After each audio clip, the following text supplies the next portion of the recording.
हमारे पास आई है स्विफ्ट। इसकी बेरिंग है ख़राब, इसकी बेरिंग बदलेंगे। 17 नंबर बोल्ट लगा रहता है, इसमें 4 बोल्ट खोल करके बेरिंग हब को निकाल देंगे।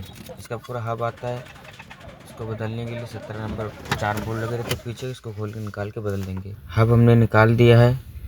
ये इसका पुराना वाला हब, ये इसका नया वाला हब। नया वाला हब बैठा रहे हैं, 17 नंबर बोल्ट से पीछे टाइट कर देंगे।